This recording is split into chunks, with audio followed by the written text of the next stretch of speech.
Well, thank you for having me, and Brandon, thanks for asking.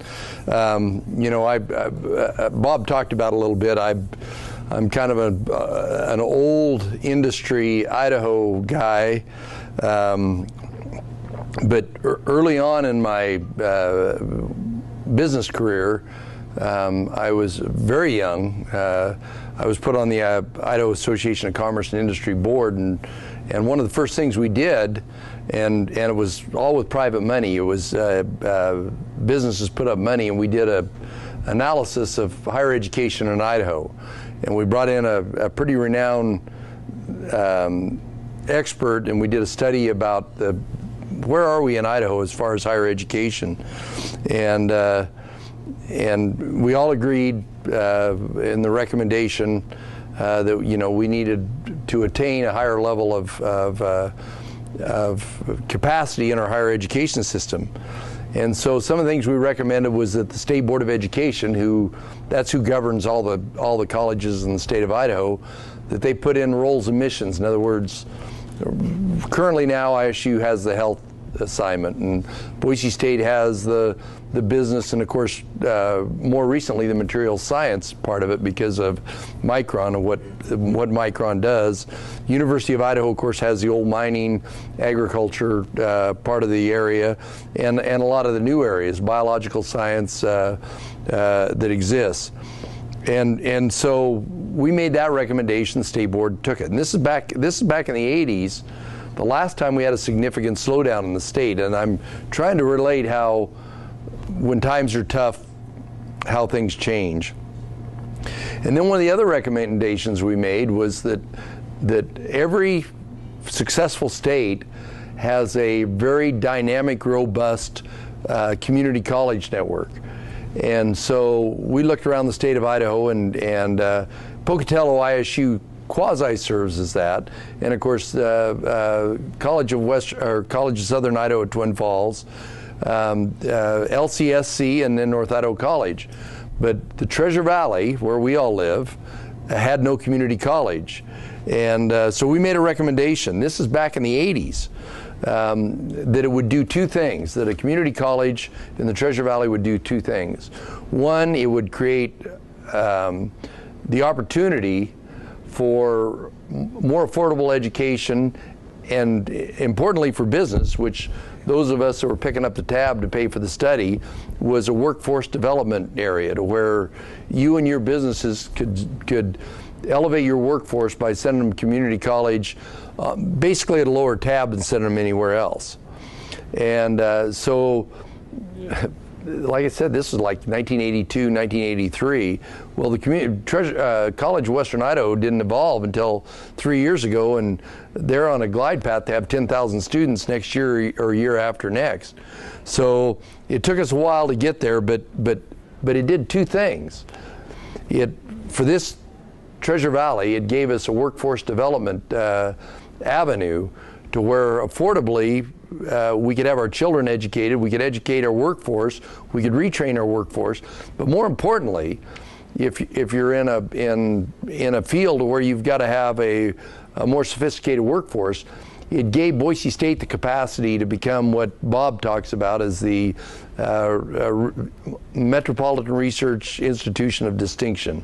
I might have left an adjective out of there somewhere, but that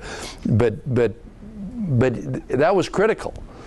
But what I'm telling you is matter of fact, when Bob Custer first came to Boise as a legislator, they invited us all over there, and they had Bob bought us breakfast and talked about what we had to do. And I got in my car and I was driving off in the pickup, and I called Steve Aarons, that was running IACI at that time. I says, "Have we got a copy of that task force left?" I says, "I know I've got one somewhere at the office, but it's way back in the files." And he says, "I think I got 3 left. I'll send you one of them." And everything Bob talked about is what was in this. That was very important. And Boise State is just starting to build that institution, because they really just, some of them in just the last 6 months, they moved some of those technical jobs out of there, and it's going to allow them to do work at Boise State, which is going to be critical for the Treasure Valley and for the state of Idaho. So sometimes progress is very slow. given the fact it was 92 or 82 or 83, and it took us this long. But a lot of that was made by a vote of you, the residents of the Treasure Valley, when you voted to put together the community college that we have here. I really think that's one of the things that's going to be the most helpful as we go forward in this valley. As Bob alluded to, I'm basically an ag guy, but I've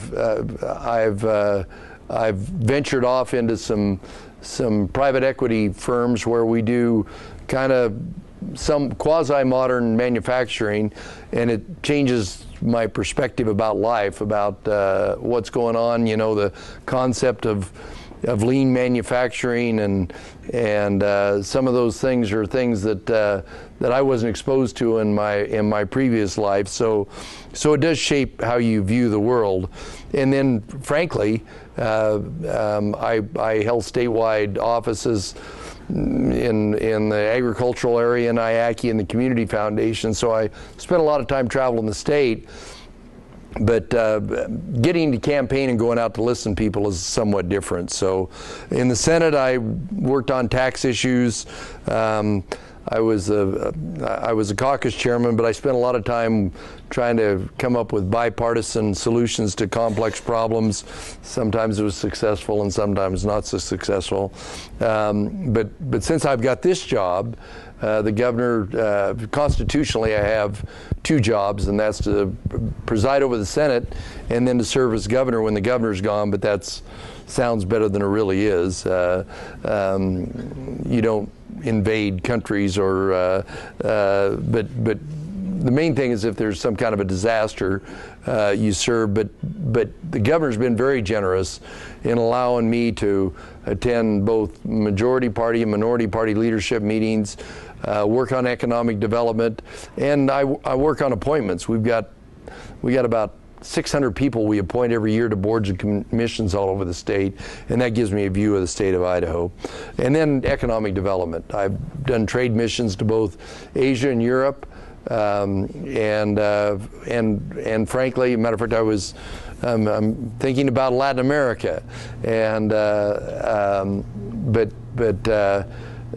we have some great opportunities here in Idaho as far as right now, most of the trade issues involve, particularly from Asia, and even more so from, even as much from Europe.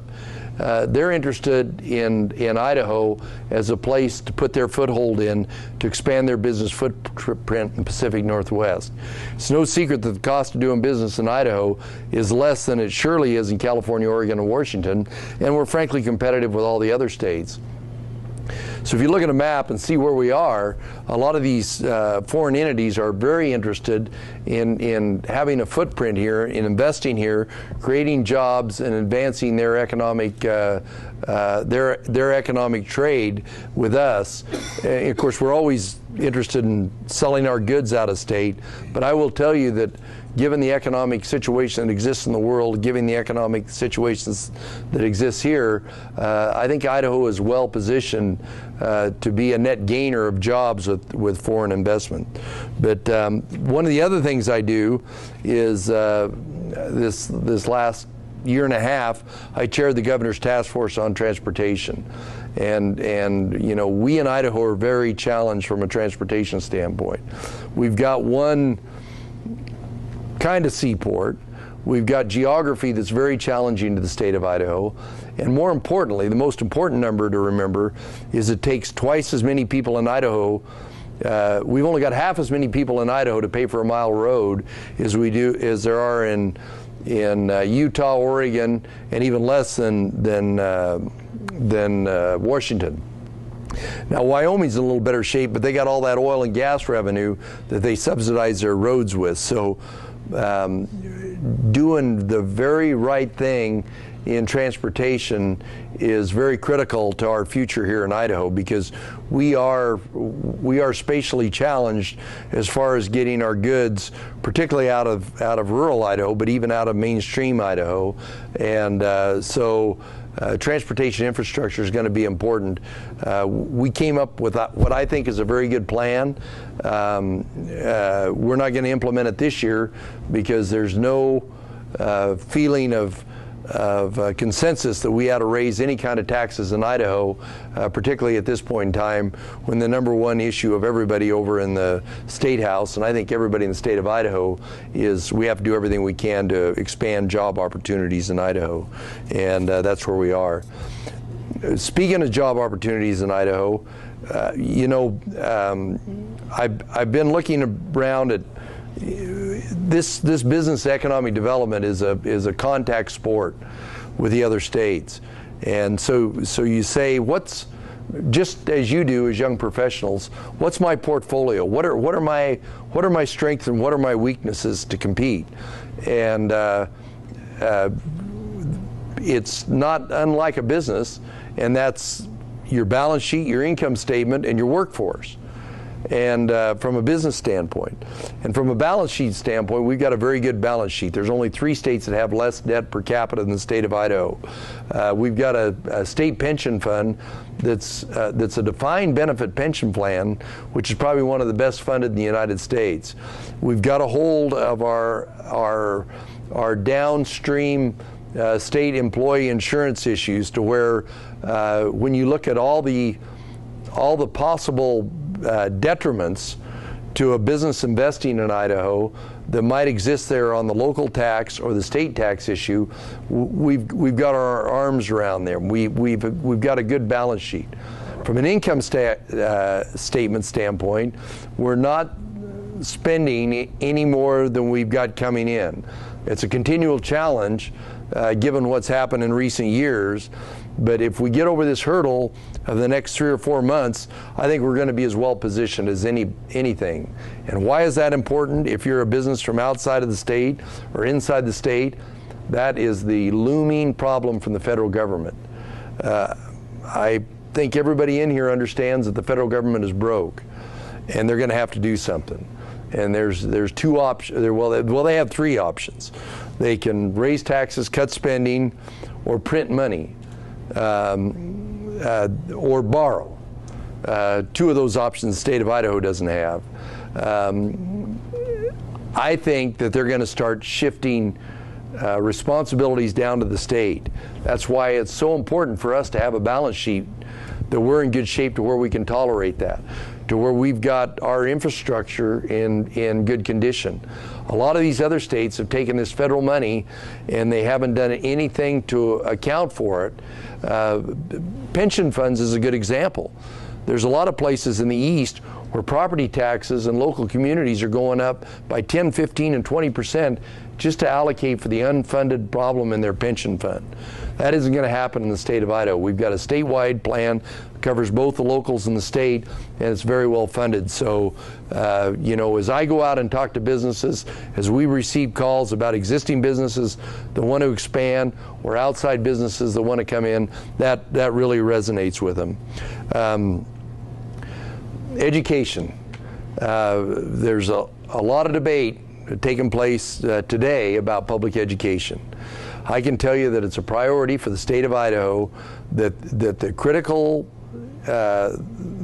areas of science and math be enhanced.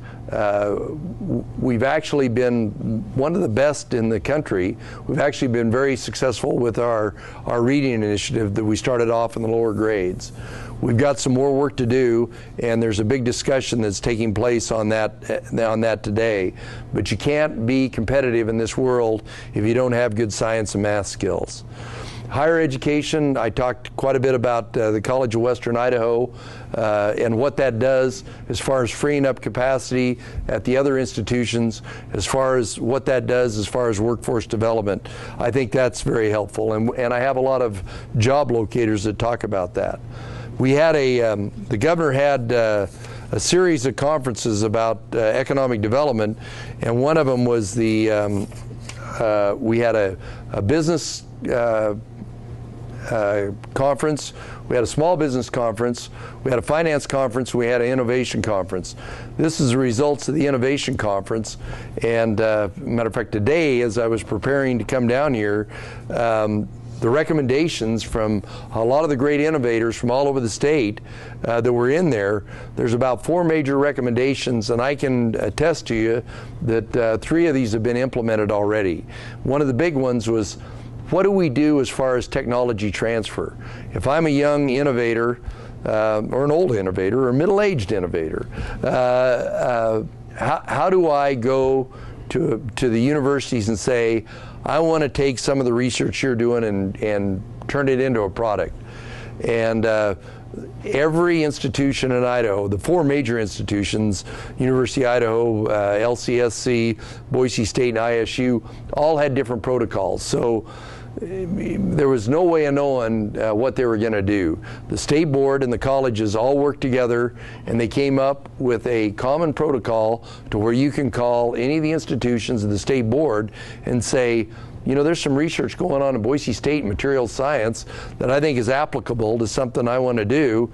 So how do I sit down with them, take that research that's going on, and turn it into a product that I can sell? That's one of the probably, to me, it was the first one. The last one on there was all the software providers that we have in the Treasure Valley. They're very concerned about what we do on sales tax. Are we just going to say we're going to charge sales tax on every internet sale? Well, there's some pretty big employers in the state of Idaho, pretty big employers and very successful employers, not too far from where we're sitting right now, that sell all their product by the internet. There's certain things we can do as far as streamlining our sales tax that won't affect that line of commerce. Anything above that will have to be implemented by the federal government, and I think that's the position of the state at this point in time. So we've created probably a much better opportunity that exists out there right now. One of the things that at the Finance Summit that we were talked about was capital for small startup companies. The governor actually ran out a bill in his State of the State that was proposed by one of the participants in the Innovation Summit. Well, it didn't meet great acceptance at the legislature, and frankly, I'm sympathetic to their concerns. It did what I don't like to do, and it selected winners and losers. The conversations that I've had before that and after that is in the venture capital and the angel investing area. The numbers are that 64% of the revenue for a venture capital company comes from 4% of the companies. That there's about 1 out of 30 really works out. To take the scarce resources we have in the state of Idaho right now and put them into that, I think is probably is risky, given the size of our budget, given the population of the state. What I'm advocating, and I think the governor is going to advocate for, is that we work with the venture capital and angel investing investors in the other areas. The bulk of that investment is done in Seattle, the Silicon Valley, Austin, the Carolinas, Boston, and somewhat in New York. That's where all the venture capital investing is done. And you look at California and go, why with their tax structure, why with their cost structure would you invest in California? Well, the bottom line is you don't get a return out of it for 10 to 15 years, and you've got all that great intellectual property there. So rather than us trying to compete with those guys who've got massive amounts of capital, what I think we need to do is we need to have a dialogue with them. We need to offer the technology we've got out of it. We can't do the research at Boise State or the University of Idaho or ISU that's currently taking place at Stanford. We can't even compete with the University of Utah. primarily because the University of Utah is 70% of higher education in the state of Idaho. We have research in the state of Idaho distributed geographically over a third of the area. So what we've got to do is what we've done is we consolidate that. The Center for Advanced Energy Studies in Idaho Falls, and that's really where the state's been investing new money in higher education that wasn't dedicated to an institution, has the very best out of the three institutions. We've got the biological sciences from the University of Idaho. We got the material science and energy work that's being done here at Boise State, and we got the health science and the energy work that's done at ISU. And if you get a chance, you really ought to go down there, because the work that's being done at the Center for Advanced Energy Studies at Idaho Falls is a lot of it is being fostered right over here at Boise State and up at Moscow and down at Pocatello. I've got a good friend that's well, he was the lieutenant governor of North Dakota, and now he's the governor. And we were talking about higher education and how do you get all these institutions to get along. And he says, I'm having a hell of a time. And I said, well, Jack, your problem is you got too much money, because North Dakota's got tons of new oil money, tons of new gas money, and they've also got record wheat prices, and so there's no pressure on the institutions to get along. We've got a time now in Idaho where truly when you go talk to these institutions, they really are collaborating with each other, and I think it speaks well, and I think it's going to help us be situated to grow into the future. I want to leave you with my analysis about where we are going into the future. I think the biggest problem we've got here in the Treasure Valley is the overbuilding of both the commercial and the residential building market. You know, we kind of lived by that thing for a couple years, and it was great. I sat on the Economic Outlook Committee for the state legislature, and boy, all that money was coming in, but you look at it and there was such a huge percent of it that guys were framing houses and building houses, and I thought, you know, these houses get up to $200,000–300,000. I don't see very many jobs in the Treasure Valley that are going to allow them to make the mortgage payments at a reasonable interest rate on a $300,000 or $400,000 house. Well, we all know what's happened there. What's happened since then is when I talk to these businesses that want to locate, one of the problems, one of the reasons they didn't locate here is our housing price index, which is the price of an average house versus the price of the average wage, was way out of whack with Austin, with Provo, with Colorado Springs, with Bend, even, well, not so much Bend, but a lot of the areas that we compete against. That's all over.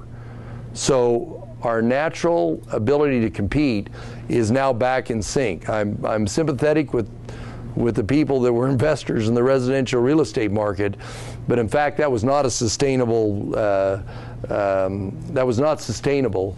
And those of you that work in large companies where you have to recruit people to come from another area to come here, I'm sure you've seen that the hurdle that we had for housing prices is now gone, and I think that's going to help us out in the future. The people whose pictures on this wall, Jack Simplot, Harry Morrison, Joe Albertson, all started out with basically one thing, and that was a good idea.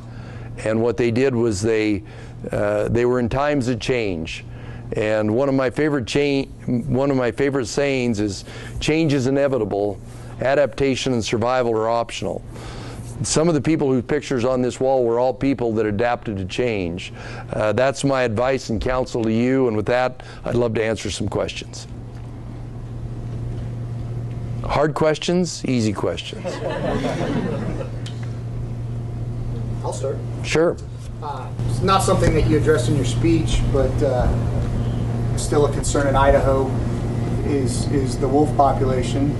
They're doing great. Yeah, I know. Most successful federal program ever in the history of mankind. What kind of pressure, if any, is the state of Idaho and the state of Montana putting on Wyoming to get them to get on board so the management can turn back over to state level? Well, we're actually doing two or three things. Actually, there's some Idaho legislators that are meeting, Idaho, Montana legislators are meeting with Wyoming. I'll be real blunt about it. Wyoming's got all that oil revenue, and every livestock person in Wyoming that loses a sheep or cow gets paid 7 times the value of that sheep or cow. So they frankly don't care. They want to beat their chest and say, we don't like the federal government, so we're not going to do what maybe we should do. That's a little blunt of me, but every biologist, and I know those guys, Steve Fritz, Dave Meach, I've been involved in that issue from the get-go, and they all say biologically it's recovered. It's actually a minor issue of law that when they wrote the plan to reintroduce wolves, to keep wolves from going on the full-blown Endangered Species Act, under the artificial reintroduction, they said they got to be recovered in all 3 areas. Wyoming won't write a, you're exactly right, Wyoming won't write a plan that meets federal muster. And they don't have very many wolves. There might be more wolves in Ada County than there are in 3/4 of the counties in Wyoming. And you know, they're clustered in the corner that's next to Idaho is where the wolves are, you know, around Yellowstone Park. And frankly, I would argue there was a good argument to put wolves in Yellowstone Park. They had an ungulate population was out of control. The cougar and the bear couldn't take care of them. They were ruining the biology and the ecology of Yellowstone Park. Problem is they didn't stay there very long. And we can address it from the federal level about changing how we accept that. We can ask Wyoming to change their plan. We can put pressure on the Department of Interior as best we can to write a plan that says we will work with Wyoming on it, and those are the options we've got. I talked to a friend of mine that's an outfitter, and some of these people it's just devastating to. I've got lots of friends in the livestock industry. It's been very devastating to. You know, having been out there and spent some time in the field with wolves, they're really quite an incredible animal, but they really are the top of the food chain. You know, we've got areas where because of what we've done in the state of Idaho, we've developed all the river bottom, you know, the city of Boise used to be where all the game wintered. So what we've had to do is go up and purchase places for game to winter. Well, now the wolves are running them all out of there, and they're going to be in people's yards. They're going to be coming through the windshields of people's cars when they drive to work. When we have a real bad winter, which we haven't had since their numbers, but you know, the wolves have a place, and you know, we got lots of wilderness area for them. But the problem is they're following the game out and creating a problem elsewhere. Those are the 3 options that we've got. I argued that why not? I mean, you got an overpopulation of ungulates in Yellowstone Park. We know wolves can take care of it, and they darn sure did, because I think the elk population today in Yellowstone is 15% of what it was prior to the introduction of wolves. So they're very, very efficient at what they do. So, yes. I had a question on Medicaid. Many of the business owners I work with, that's where they get a lot of their compensation. And last year, near the end of the fiscal year for their budget, they were deficient, and they paid in arrears out of this year's budget. And this is just around the corner. What remedies, if any, have been put in place to prevent that this year? Well, what happened last year was without legislative authorization. They basically called in the providers. Not all of them showed up. They called the providers and says, look, we will give you got 2 choices. We're going to just give you across the board cut, 10 or 20% cut, or we'll ask you to just hold your bills, submit them to us, and we'll pay them in July, because it was a cash flow issue. That's what happened last year. I haven't seen nothing to say that that's going to happen this year. What's going to happen this year is those providers just flat are going to be said, you're not going to provide those services anymore. The governor's budget's got a $25 million reduction in health and welfare, mainly in Medicaid areas, and I've seen some other proposals that are close to double that. But I have seen nothing that says we're going to pay the Medicare providers, quit paying them in June like we did last year, and then pay them in July. So that was a one-time thing, to my knowledge. But that's all the policies worked out with the providers in health and welfare, but I haven't seen it proposed yet. Yes? Well, first I'd like to say I appreciate your frankness and insight into the current state of the state. We heard from Butch Otter last year, and I think we didn't get the depth of analysis that you just provided. I was wondering if you could provide any, or what your take is on Tom Luna's plan to really change education for Idaho. You said we can't compete with some of these California schools, and we heard that same message from Butch Otter. And I think a lot of us here are wondering why. What is being done? When are we going to catch up? What can be done to catch up and really just improve the quality of education in Idaho? Well, competing with Stanford, if each one of you would write a check for a couple $100 million to Boise State, we wouldn't have a problem. The problem with Stanford is they're endowed with and University of Washington, I think Bill Gates and wrote a check to University of Washington for somewhere close to $500 million. So that's the issue about competing with Stanford. But what Tom's proposing is that given where we are, the fact that what's basically that we are funding education today in 2011 at where we were in 2005. And so how do we make up for that gap? Just the fact that every one of you and your jobs and every business and everybody just doesn't have the capacity to pay in taxes what they did before. So he said, how do we make it more efficient? And Tom's idea is that we'll pay the teachers more, but we'll pay less of them. And the technology deal is kind of getting a little overblown, but the big idea is that we'll put in somewhat of a pay for performance, but it's a small part of pay for performance. But we'll pay fewer teachers more money and try and have better quality teachers, because we know, I suppose every one of you have been in a situation where you had teachers, whether in grade school, middle school, or high school, to where one was twice or three times as better as the rest of them, that we'll try and create a better incentive system for teachers. We'll try and pay them more, and we'll try and get by with less teachers. And that's the shorthand of it. We'll implement technology. The technology deal, frankly, Tom's first, the current bill, which is being changed over there right now, kind of said we're going to get laptops as ninth graders. The bill now says we're going to offer money to the school districts for technology. We're going to ask them to implement technology, but frankly, 6 credits in an entire high school year isn't a big deal. And I don't know what's going to happen on that mandate, but we're trying to drive technology into the schools, but we're also always sensitive to local control and the different needs are in the different communities. But the bottom line is we're going to have a few less teachers. We're going to try and pay them more and motivate them more. That's the Reader's Digest version. Yes, sir. Parks in Idaho. Okay. Casualties of the economy? Or yes. Drivers Yes. of economic development, public health, quality of life? Well, any thoughts on that? They are casualties of the economy. There's no question.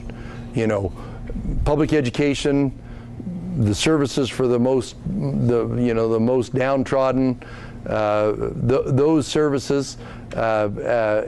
Actually, Director Merrill has a pretty good plan on parks. There's a few of them that are going to close down. The problem with parks is everybody that has a favorite piece of real estate loves to take their money and buy it and then give it to parks to maintain. And maintaining a park is very, very, very expensive.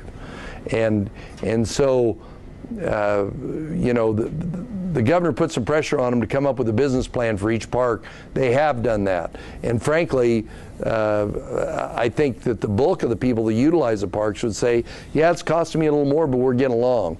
I haven't seen, and I apologize for this, I haven't looked at Nancy's, the details of Nancy's budget, and of course the legislature hasn't passed it. But basically, that's one of the areas that heck, there's a lot of states that have shut, I think Arizona shut every one of their parks down. It's a casualty in every state. In fact, in Idaho, it might be a much less casualty than it is in almost all the other competing states. But it's still, you know, and frankly, in those communities where it's really important, I wouldn't be surprised if some thing just happens to come out. You know, necessity is the mother of invention that funds the critical part of the park. So, but you got it. I mean, it is a casualty. Yes. Local economic development tools are very limited, as you are very well aware. And I'm the administrator for the Meridian Development Corporation, which is the urban renewal district for the city of Meridian. And as you know, there's, I think, 7 bills up for urban renewal this year. I think 5 out of 7 want to kill it in some form or fashion. Went to where? That are in the House bills or yeah. committee at this point. Wondered what your thoughts were on urban renewal, as local government has very few tools for economic development. Does everybody understand urban renewal? Yes. Okay, well, tax increment financing or urban renewal, and I can tell you from going all around the state that some areas it's sacred. I can tell you that C3 in Twin Falls probably wouldn't have happened without urban renewal. I can tell you that Allstate, Pocatello, probably wouldn't have happened in urban renewal. I can tell you that when you go up to Kootenai County, that in Coeur d'Alene, everybody's mad about urban renewal, but you go just down the road half a mile to Post Falls and everybody loves it. The advocates for doing away with urban renewal came to see me and I said, I don't think you're going to get it done. And frankly, where it's being used properly, I think I'm a believer in it. But there have been some real problems with urban renewal.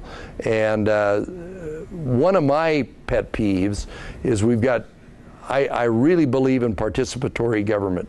The people should understand who their city councilmen, county commissioners, legislators, that they know them. That's really one of the beautiful things about Idaho. For those of you that have come from other states, your ability to interact with whether it's the city, county, or state legislative people is very important. One of the ideas is that we'll separately elect an urban renewal board. Well, that dilutes that in my mind. Why don't we make the city councils, that urban renewals are kind of a creature of the city council, why don't we make them more accountable? That would be my preference, that maybe we shorten up the period of time in which an urban renewal district survives or goes on, and why don't we why don't we offer a little more transparency to where the city council sets up urban renewal and then walks off and says, well, that's those guys we appointed, we don't have any control over them. And that happens in some areas. And that's where it's really a problem. I think there ought to be more accountability, but I actually think if I was king, I would bifurcate urban renewal and say that urban renewal itself, the old urban renewal, is for really truly blighted areas, and then have another part of it that's urban renewal strictly for economic development, because there is a little bit of difference. We've used the blighted part of urban renewal to do economic development, and we ought to be transparent with the voters and with the citizens and say this is what economic development does. But I would be really fearful if, and frankly I don't think they've got the votes, if that makes you sleep it helps you sleep any better tonight. Yes, sir. Pulling that to BSU and education and the Metropolitan Research University, a couple of things. I'm confused of why we've diversified all the different heavy research centers around the state. If we want to make this a premier metropolitan research institute, it seems that we would want, you know, engineers to work with the bioscience folks to really innovate and be right near each other. Secondly, goes into funding. I understand we're not Stanford, but Berkeley's a public school. And yes, they've got a history, and BSU is rising, and it's new. Is the state willing to put up the money for it, to help it develop, and to bring in more PhD programs, and to bring in those sciences, or is that all going to rest on alumni who are probably more concerned about football than they are about... and realistically, you know, that alumni would like to see... Cover up this microphone. I didn't say that. I just think that that's, there's a potential there for growth, but I'm curious, I understand we're facing a recession, but I'm wondering, is that something the state is willing to do, or is that going to be too much competition with University of Idaho? Well, I mean, we do not have the model that they've got in Wyoming, which is University of Wyoming and Laramie is their institution. And there are states where they have 2 or 3 states similar in population, between 1 and 3 million people, where they have said, and that was part of what I talked about in the early 80s, that we can't do everything at all 3 or 4 campuses. We got to say, you're going to do biological sciences up at the University of Idaho. You're going to do business and materials science, which is, and actually there's way more than that, a lot of energy. And then you're going to be required to work together. We didn't have near the tools in the 80s that we even thought we'd have today, to where with broadband connectivity, we could do a lot of the research lab to lab out of Pocatello, Boise, and Moscow, and the Center for Advanced Energy Study. There's a lot of stuff that's being shared, views off of electron microscopes, which never could have happened when we envisioned this. But I will tell you, I don't see any change into the territorialness of the state of Idaho. When you get out of this valley, the great state of Boise, the quote, the great state of Boise is alive and well. And but what I hope I'm convincing you of is what's happened recently, particularly with the model at the Center for Advanced Energy Studies, is that the real true collaboration between those institutions has taken place. And that is really an instance to where a rising tide floats all ships. Those institutions are working together, and their students, instructors, researchers, technology departments, they're all working together to create opportunities for each other. But I can tell you, they're not going to concentrate it all in Boise for a long time. Let me ask it this way. Are we ever going to strive to be as good as, to be like some of the other major research institutes, like at MIT, Stanford, and Michigan? Or, is that and that's why I'm asking in terms of, are we going to fund the PhD programs to go along with that? Because that will bring in and attract more candidates, more intellect in the city. Well, I can tell you, and I assume you saw the last poll that came out that, matter of fact, that higher education, a poll of the state of Idaho, that higher education was way down the list. The only thing that's on anybody's list right now is jobs.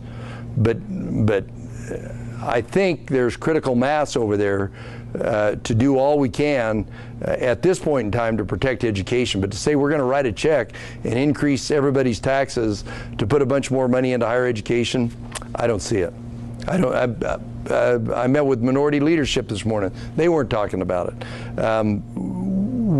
This is a point in time where, just like a lot of businesses, where the strive now is to be more efficient with what you have, and then be on the cusp, be on the edge to where that next investment you make. If we have our bills paid, if we have a system to where our tax revenue matches up, and the dollars turn around, and we've got some of these other programs taken care of, the university stands up with the best PhD program that creates opportunities for Idaho will probably get funded. I hope. So one more on education. I understand that there's a very constrained budget situation and that higher education funding is not the top priority. But what I'm interested in is the productivity of our higher education system in Idaho. The Albertsons Foundation says that by 2020, 60% of new jobs will require a college degree. And this is data that's corroborated nationwide.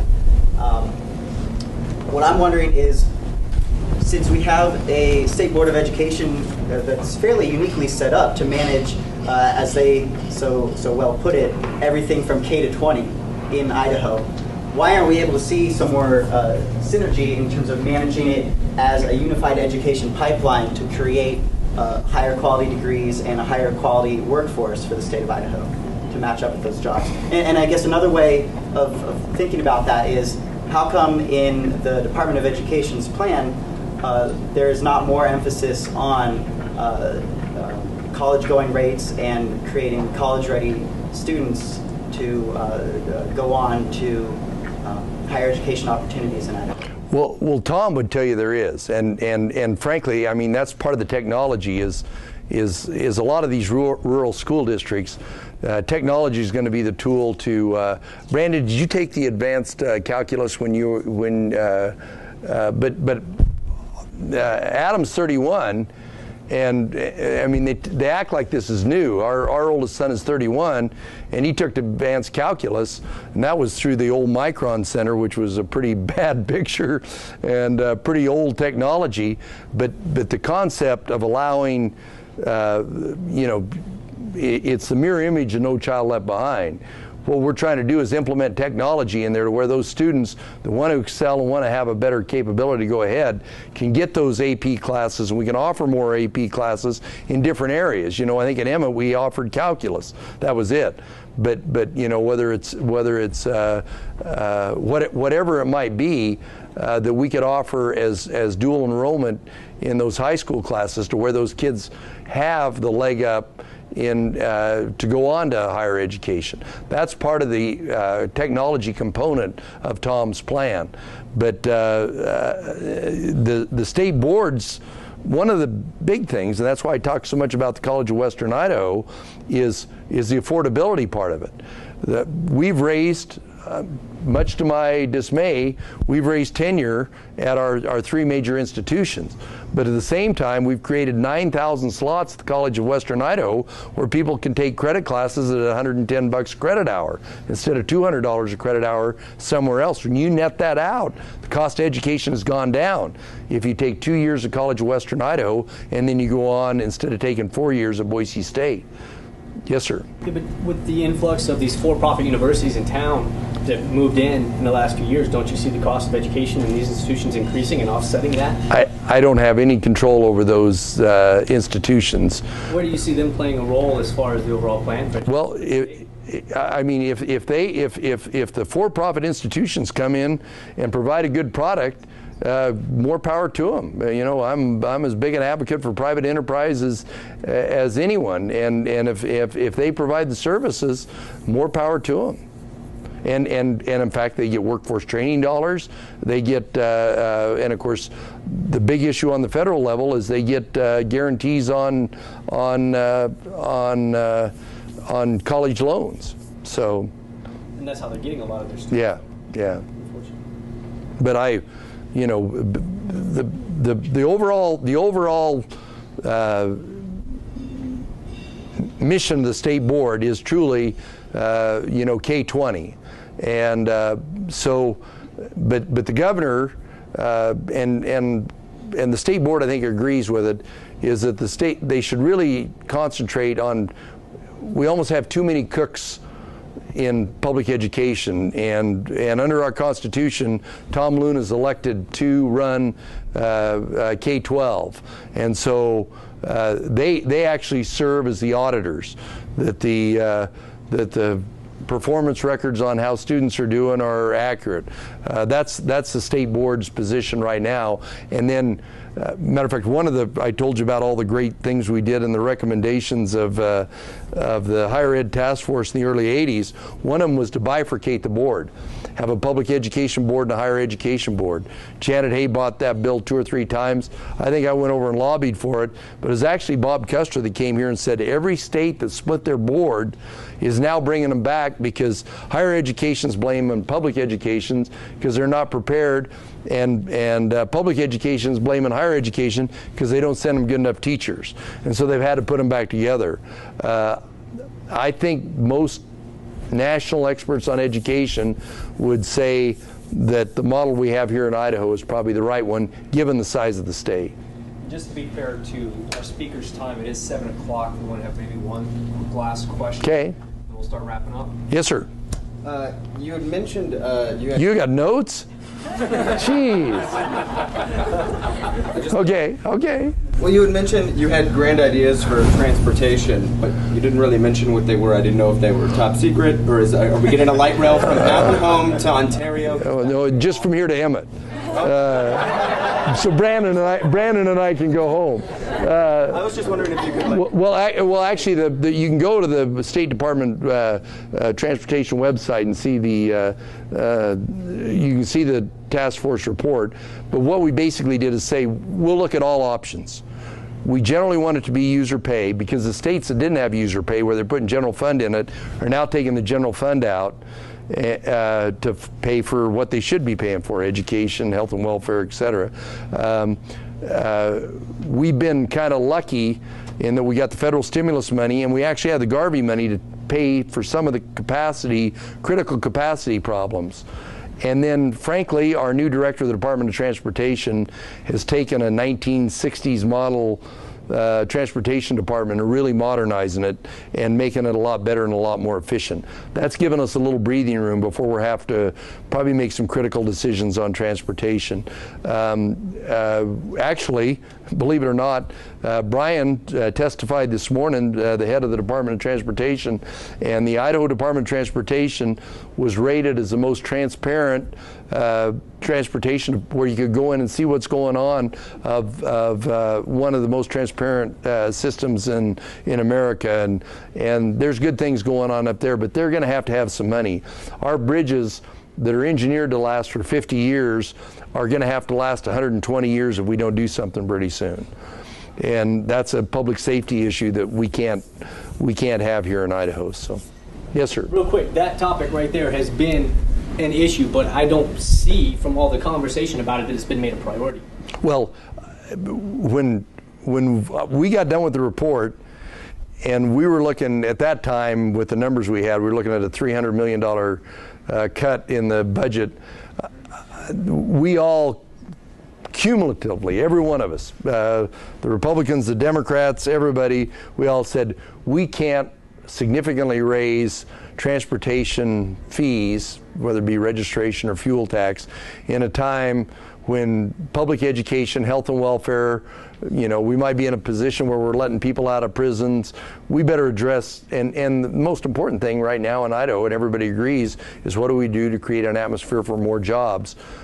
Because of the federal money we got, and because of the efficiency we're implementing, it gave us a year or two breathing room, and that's where I think we are. So, am I all done? That's it. Okay.